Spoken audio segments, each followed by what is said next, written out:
Come on, what do you got?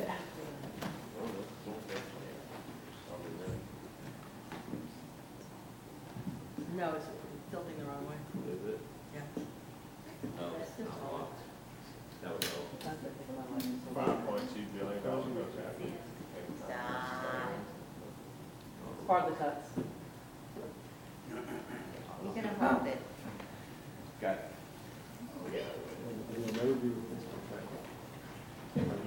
As you can see, one of the things we wanted to talk about today was the upcoming Houston Consular Forum, and then of course it's part of our Consular Ball. But we are really proud of having the third largest consular corps in the United States. Sorry. My Marco Rubio moment there. We're really proud of having the third largest consular corps in the United States. And the fact that we have for about, I don't know, nearly 50 years or maybe more, had an annual consular ball. It was hosted by the Junior Chamber of Commerce. A few years ago, we began to work with them, and gradually the consular ball and associated festivities have become a function of Houston First and the Houston Airport System. And what we added to the traditional consular ball was the business forums. It's great to have a salute to our consular corps, and it's a wonderful event, underwritten by the business community. But since we are a city of business, and the best benefit of having such a large consular corps is that it allows us access to the markets in those countries and a partner to work with in terms of making sure that business transactions flow. These business forums have become an important part of that. This year's Consular Ball will be October 10th, 6:30 p.m. It's going to be at the George R. Brown Convention Center. And associated with the Consular Ball is the forum.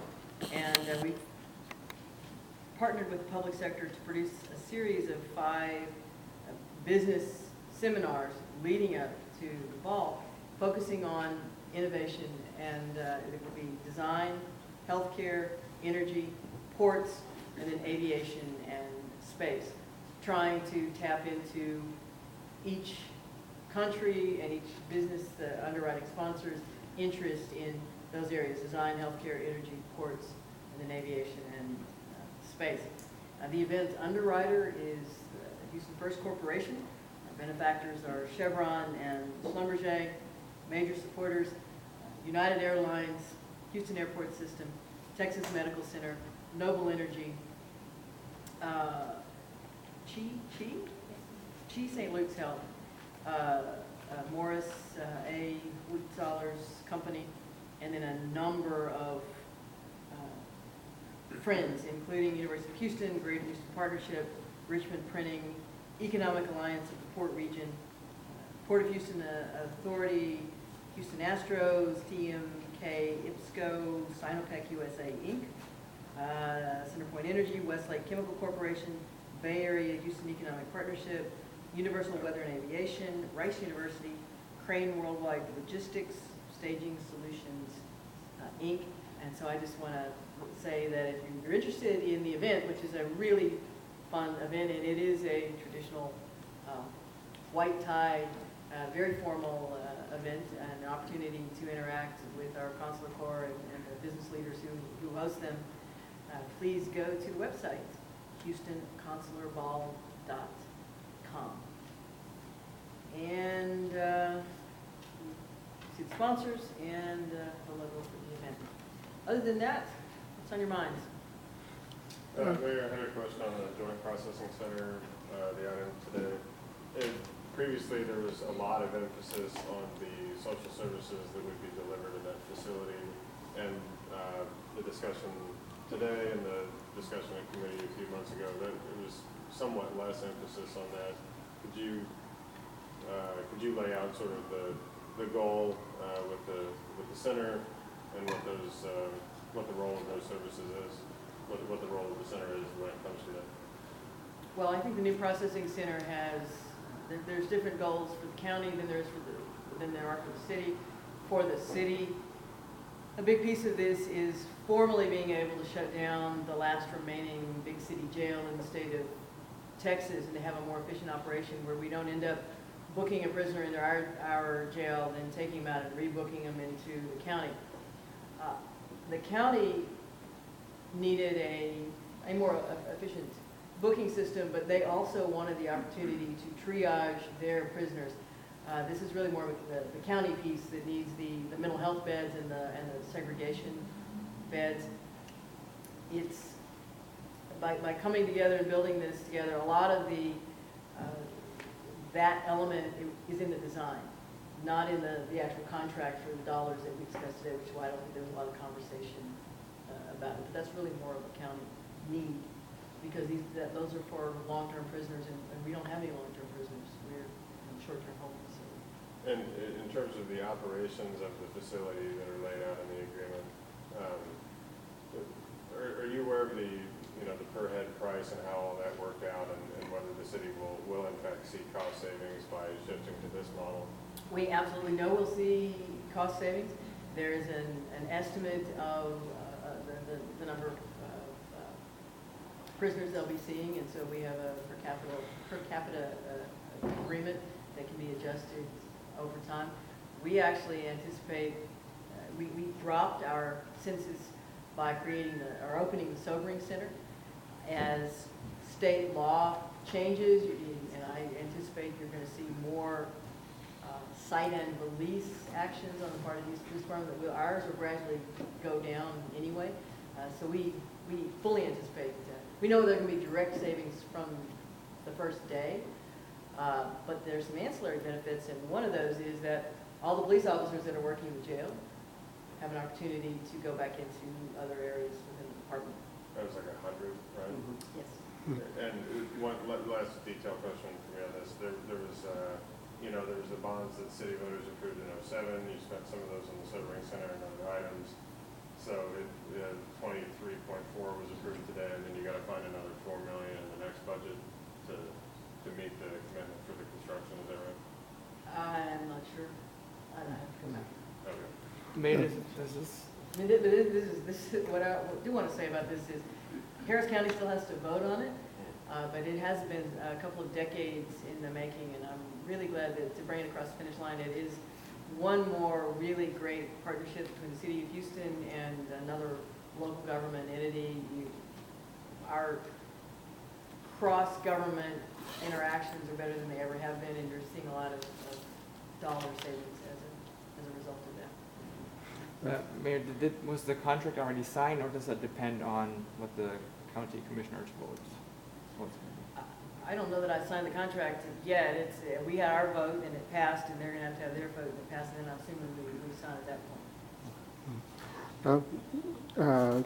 Councilmember Bradford proposed an amendment tonight, which obviously, okay, or tried to, and that was a major discussion.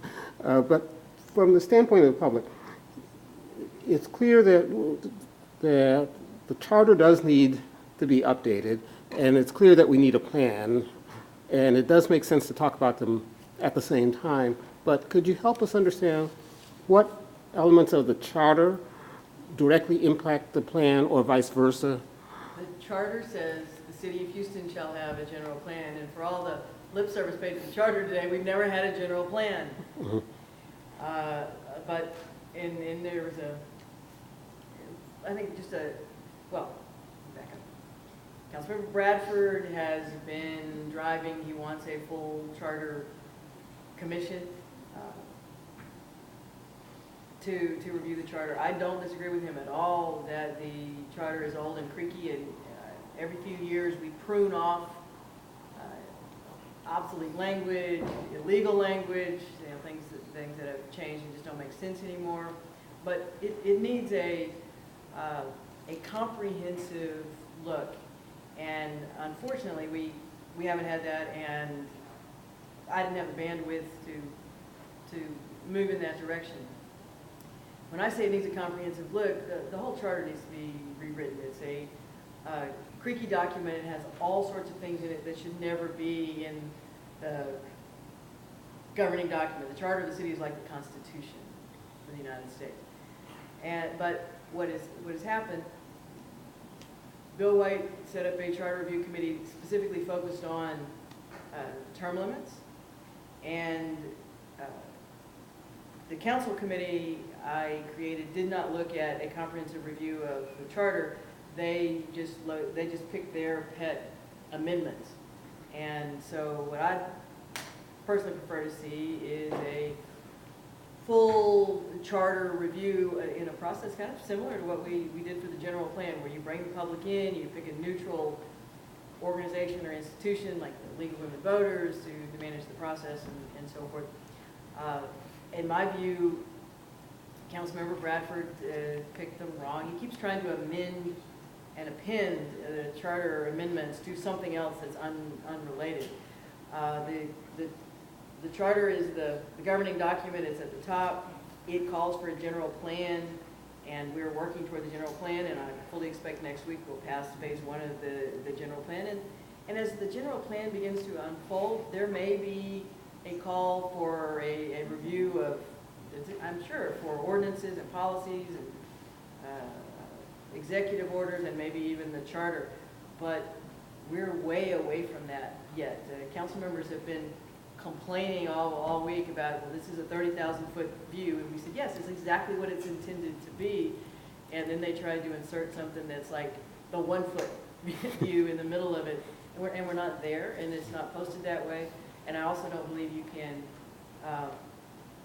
amend. I don't think it's the right mechanism to amend the charter, and I have not been interested, and I've been really clear about that, in giving council members a mechanism to cherry pick pieces of the charter that they like or don't like. They already did that once with the changes to the term limits. I really think if we're going to do it, let's do a full charter commission, and I'm going to give the opportunity to the next mayor to do that. I've run out of runway.